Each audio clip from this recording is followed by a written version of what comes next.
Hello दोस्तों, स्वागत है आप सभी का एक और न्यू वीडियो में। दोस्तों, आज के इस वीडियो में हम बात करेंगे एक इम्पॉर्टेंट टॉपिक की, जो कि बहुत ही ज़्यादा इम्पॉर्टेंट है।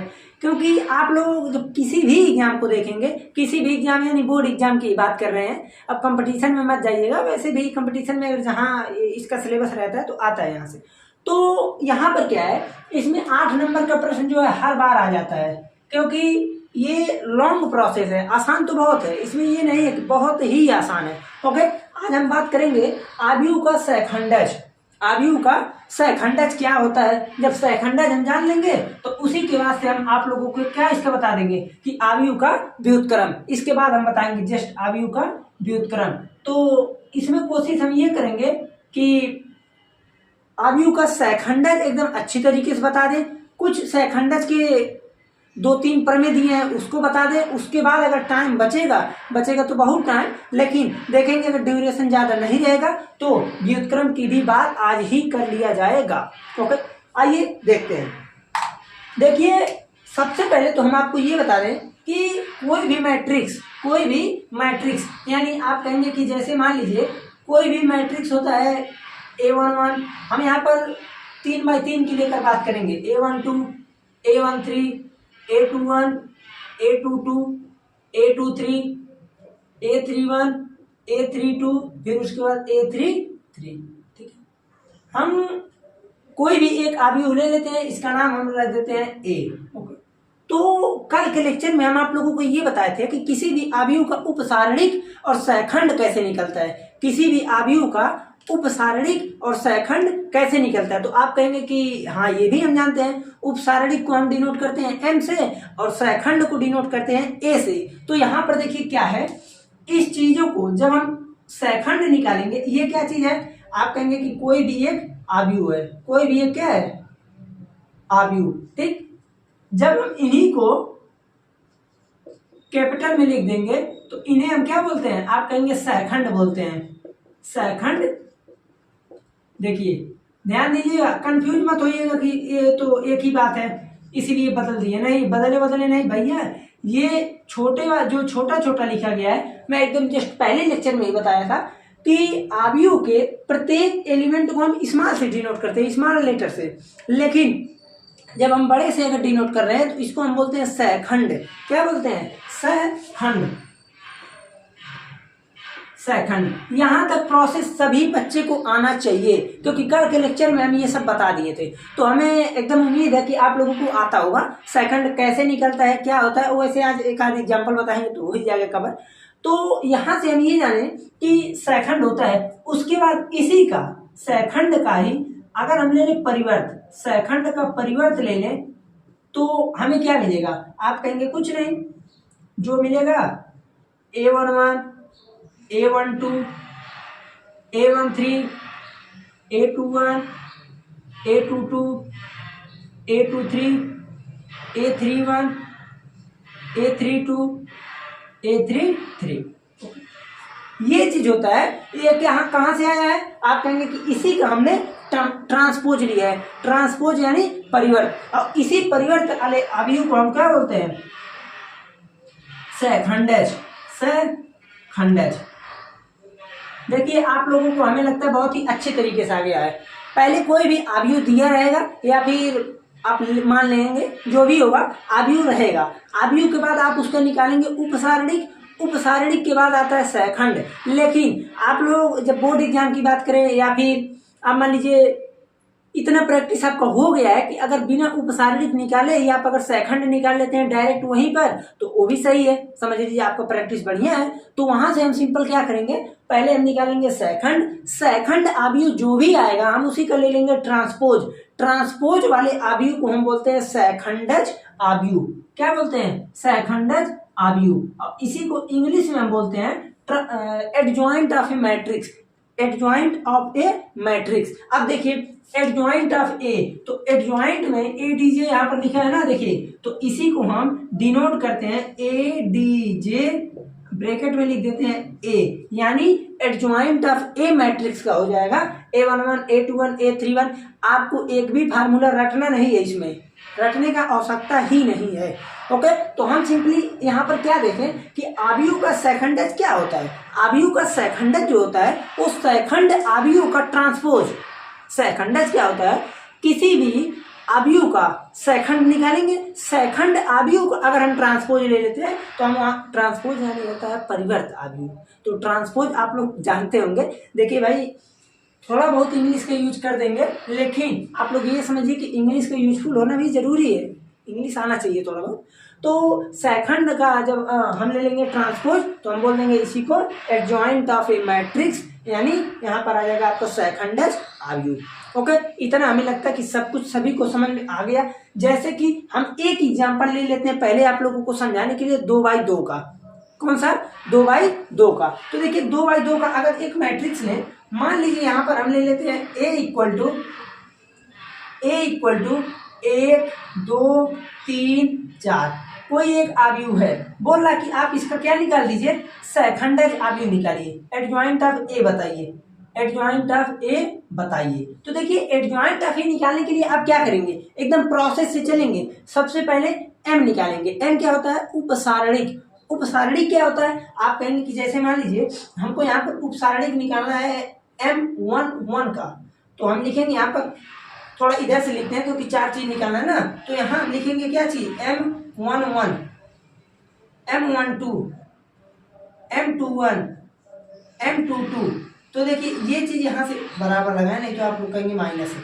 तो देखिए M11 के बारे में जब हम लिखेंगे तो देखिए 11 है, तो क्या करेंगे, इसको ढके, इसको ढके, क्या दिख रहा है, आप कहेंगे 4, तो यहाँ पर आ गया 4। जब M12 की बात होगी, इसको 1, M21 के बारे में आएगा 3, M22 के बारे में आएगा 2। ये चीज क्या आया, आप कहेंगे कि ये सब हमने निकाल लिया उपसारणिक। अब हम बात करेंगे किसकी, अब हम निकालेंगे सेकंड।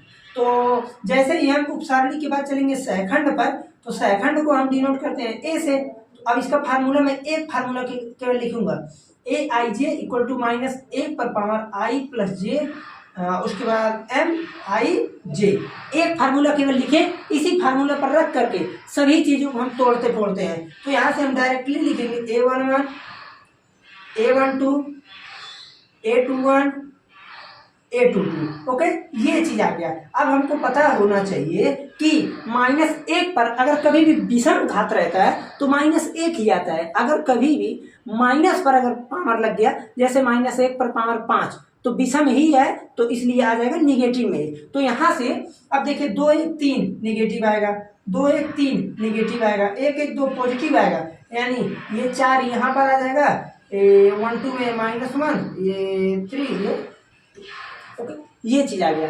अब हम ये देखें कि ये चीज तो हम निकाल लिए। अब इसका हम बनाएंगे मैट्रिक्स बनाएंगे। तो मैट्रिक्स जब हम इसका बनाएंगे, सेकंड आव्यूह पहले बनाएंगे।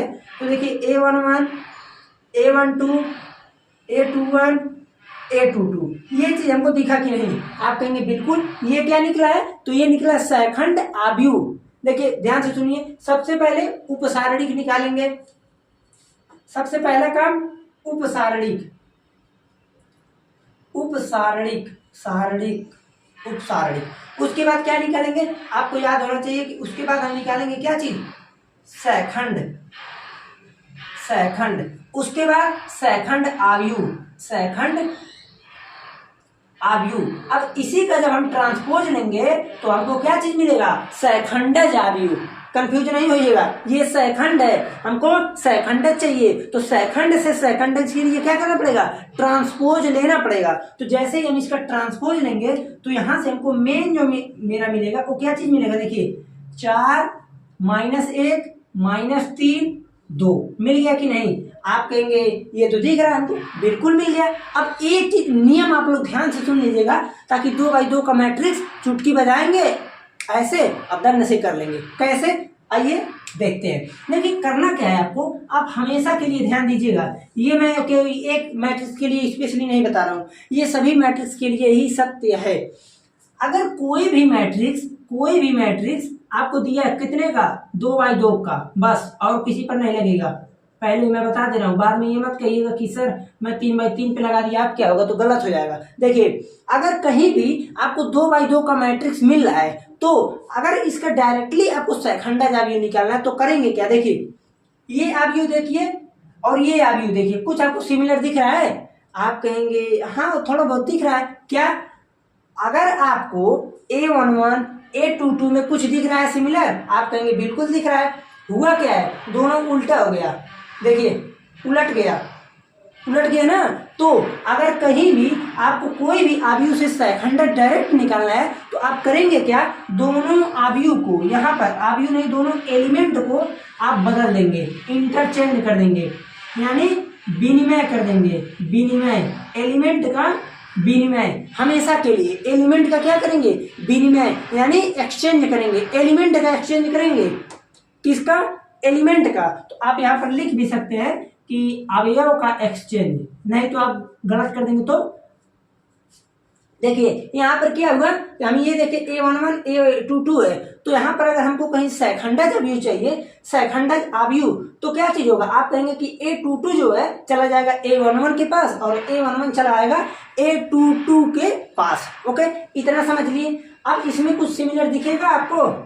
आप कहेंगे बिल्कुल, चिन्ह का दिख रहा है, चिन्ह का दिख रहा है ना। तो आप कहेंगे कि दोनों का चिन्ह बदल दिया जाएगा। अब चिन्ह बदलने का एक ही रीजन है कि जब निगेटिव लगाएंगे तो ही चिन्ह बदलेगा, अगर निगेटिव नहीं लगाएंगे तो चिन्ह बदल ही नहीं सकता। जैसे मैं बोल दूं -2, तो अगर माइनस से नहीं जोड़ घटाना गुणा भाग कुछ करेंगे तो चिन्ह कैसे बदल जाएगा, प्लस लगाने से थोड़ी ना बदलेगा, प्लस माइनस प्लस होता है। ठीक, तो यहाँ पर आप बोलेंगे कि इन दोनों में हम किसका एक्सचेंज करेंगे, एक्सचेंज नहीं, हम ये बोलेंगे कि दोनों को माइनस से मल्टीप्लाई कर देंगे। सिंपल समझिए आप लोग भाषा कि इन दोनों में A12 और A21 में दोनों में हम क्या करेंगे, निगेटिव साइन से मल्टीप्लाई कर देंगे। ओके, ये चीज आप लोग एकदम ध्यानपूर्वक इसको समझिए, तब उसके बाद हम आप लोगों को आगे चलते हैं। तो इसका बता देते हैं आपको, प्रमेय बता देते हैं। ठीक, यहाँ पर आपको ध्यान यही देना कि चिन्ह बदलना है, अगर चिन्ह नहीं बदलेंगे तो गलत हो जाएगा आप लोगों का। चिन्ह बदलने का मतलब ये होता है निगेटिव से मल्टीप्लाई। ठीक, तो आपको चिन्ह बदलना है। अब जैसे कभी कभी आपको मान लीजिए ऐसे मैट्रिक्स दे दिया 1 2 -1 2, तो अब आप इसका क्या करेंगे, आप कहेंगे कुछ नहीं, इन दोनों को परस्पर चेंज कर देंगे और इनका चिन्ह बदल देंगे। तो चिन्ह बदलने के लिए आप क्या करेंगे, माइनस से मल्टीप्लाई कर दीजिए, ये प्लस हो गया, ये चिन्ह यहाँ चला गया।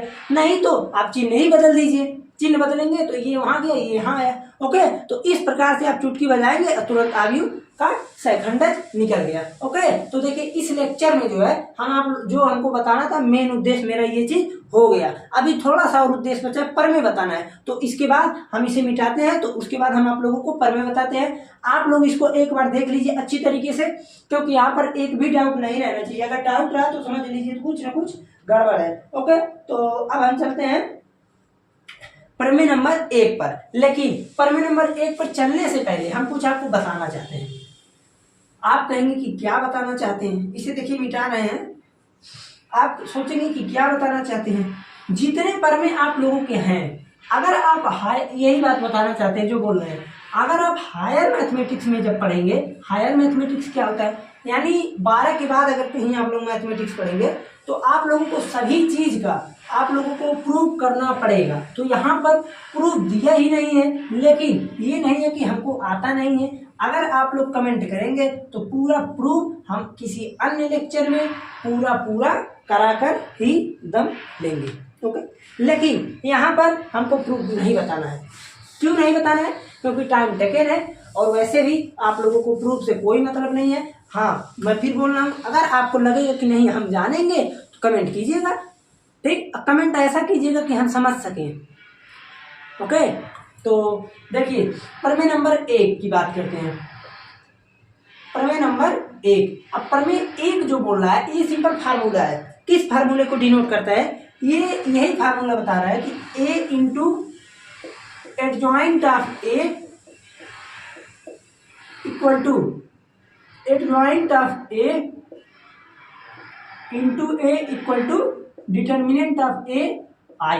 अब एक चीज, हाँ अच्छा चलिए अभी उसको बताते हैं, हो सकता कि बीच में कहीं आ जाए, आएगा जरूर, तो हम बता देंगे अभी। जैसे अवयव का शेखंडज जब हम जान लिए तो अब व्युत्क्रम अवयव भी बता दें आप लोगों को। व्युत्क्रम अवयव जैसे इनवर्स निकालना, तो व्युत्क्रम अवयव भी बताना पड़ेगा ना। तो पहले प्रमेय पर ना चलकर, अच्छा चलिए कुछ परमे को लिख देते हैं, अभी जहाँ मिलेगा हम वहीं पर इसको बता देते हैं। देखिए इसका कहने का मतलब ये है कि अगर किसी भी आव्यूह का उसी आव्यूह के अगर हम खंडज आव्यूह से मल्टीप्लाई करें तो उसका value determinant of A into I क्या है, तो यहाँ पर आपके बुक में आप दिया रहेगा कि आई जो है एन कोटि का तत्समक आव्यूह है। तो एन कोटि का मतलब भाई मान लीजिए आव्यूह 2 का है, 2/2 का, तो ये भी 2/2 का ही लेंगे। ओके, तो इसलिए हमको यहाँ पर इसको बताने की आवश्यकता नहीं है। यहाँ पर ए इंटू एडजॉइंट ऑफ ए या तो एडजॉइंट ऑफ ए इंटू ए लगा दे तो यहाँ पर भी क्या आ जाता है, determinant of A into I. Okay, अब हम चलते हैं यहाँ पर। देखिए परमे नंबर 1 तो हो गया आप लोगों का, ये था। अब एक चीज और हमको समझ रहा है, परमे नंबर 1 जब हम बता दिए, अब हमको 2 चीज दिख रहा है, बहुत ही अच्छा तरीका। क्या क्या दिख रहा है, एक तो हम बोलते हैं पहले कुछ 2 डिफिनेशन जानेंगे, 2 डिफिनेशन को समझेंगे। ओके, बहुत ही इंपॉर्टेंट है, डिफिनेशन को समझेंगे। एक को बोलते हैं व्युत्क्रमणी आव्यूह, व्युत्क्रमणी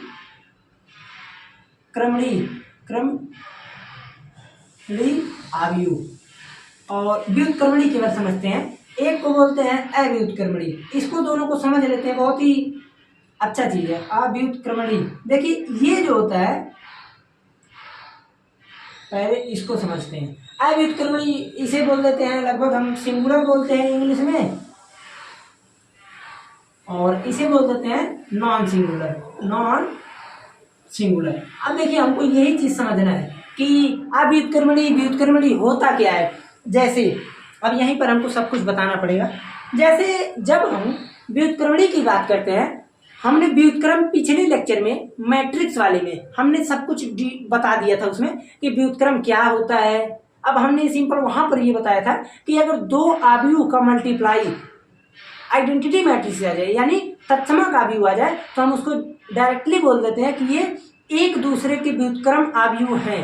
अगर पहले वाले का मान लीजिए दूसरे में मल्टीप्लाई कर रहे हैं तो हम ये बोल देंगे कि पहले का दूसरा व्युत्क्रम है, दूसरे का व्युत्क्रम पहला है। तो आप लोग हम यहाँ पर वही देखे थे कि दोनों का मल्टीप्लाई आइडेंटिटी मैट्रिक्स आना चाहिए, इसीलिए वहां पर से हम सिंपल और सिंपल केवल उतने ही बताए थे। बोला भी था हमने कि शारीरिक में पूरा डिटेल में बताएंगे। तो यहाँ पर हम ये देखेंगे कि इनवर्स का यहाँ पर फार्मूला पहले समझ लीजिए।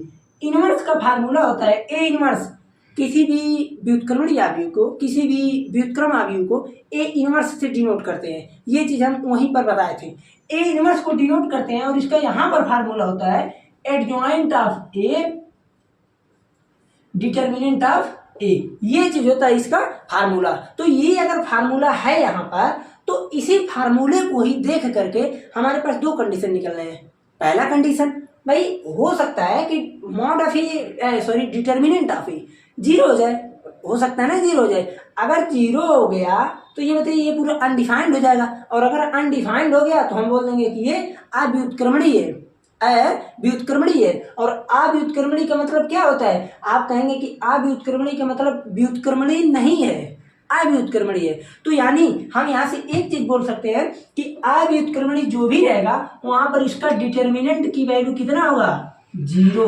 और अगर व्युत्क्रमणी आव्यूह है तो सिंपल का सिंपल काम वही, व्युत्क्रम उसका निकाला जाना संभव है। ये दोनों डिफिनेशन आप वैसे ही समझ सकते हैं। व्युत्क्रमणी क्या होता है, जिसका व्युत्क्रम निकालना संभव हो उसे व्युत्क्रमणी बोलते हैं, जिसका व्युत्क्रम निकालना संभव नहीं हो उसे अव्युत्क्रमणी बोलते हैं। व्युत्क्रम यानी हम ये बोल सकते हैं कि उसका डिटर्मिनेंट ऑफ ए 0 नहीं होगा। ओके, 0 इसका डिटर्मिनेंट नहीं होगा, और इसका डिटर्मिनेंट 0 हो जाएगा। इसी को सिंगुलर बोलते हैं, इसको नॉन सिंगुलर। तो आप लोगों भी एमसीक्यू क्वेश्चन में पूछ सकता है आप लोगों का कि अव्युत्क्रमणी आव्यूह होते हैं, तो आपको लिखना पड़ेगा कि डिटर्मिनेंट ऑफ ए अगर 0 हो गया तो व्युत्क्रमणी आव्यूह नहीं होते हैं। ये इसका फार्मूला है। इनवर्स में हमको कुछ निकालना बताना ही नहीं है भाई, एडजॉइंट ऑफ ए तक निकालना जाने के हैं, डिटर्मिनेंट ऑफ ए निकालना जाने के हैं। इस आव्यूह में ये भी एक आव्यूह होता है, आव्यूह में इसी से भाग दे देंगे तो वहां पर आपका इनवर्स निकल जाएगा। ये दोनों व्युत्क्रमणी और अव्युत्क्रमणी आव्यूह में केवल इतना ही आपको समझना था, इतना हमने समझ लिया। अब जैसे इसका आप लोग कहें तो एक एक एग्जाम्पल भी दे देते हैं। जैसे अगर हम बात करें व्युत्क्रमणी आव्यूह की, पहले हम इसका बात करते हैं। पहले व्युत्क्रमणी आव्यूह का बात करें तो इसका एग्जाम्पल मान लीजिए हम ये ले लें, यहाँ पर 1, 6, 2, 5। तो इसका जब हम सारणिक निकालेंगे डिटर्मिनेंट, तो हम ये देख रहे हैं 0 नहीं हो रहा है, तो यहाँ पर लिख भी सकते हैं कि इसका डिटर्मिनेंट ऑफ ए बराबर नहीं है 0 के। ओके, और अव्युत्क्रमण भी अवयव की बात करें तो हम ये देख रहे हैं कि मान लीजिए हम ले लें यहाँ पर 5 2 नहीं 5 2 नहीं ले रहे, 5 ले लें 3 ले लें, 5 3 15, और यहाँ पर हम ले लें 3 ले लें, यहाँ पर 5 ले लें, या तो यहाँ पर 5 ले लें, यहाँ पर 3 ले लें। तो हम ये देख रहे हैं कि इसका क्या निकल रहा है, आप कहेंगे determinant of A equal to 0, और determinant of A equal to 0 जैसे ही हुआ तो यहाँ पर ए इनवर्स निकालना इम्पॉसिबल हो गया। क्यों? क्योंकि ए इनवर्स निकालने के लिए adjoint of A into determinant of A से हम भाग देते हैं, तो भाग देंगे तो हो जाएगा इनफाइनाइट। ओके, ये चीज आप लोगों को इतना समझ में आना चाहिए। अब हम देख लेते हैं एक बार ड्यूरेशन कितने देर का हुआ है। 20 मिनट का ड्यूरेशन हुआ है। हम ये सोच रहे हैं कि इसमें 1-2 प्रमेय और दिया है, इसको दोनों को भी बता देना उचित रहेगा।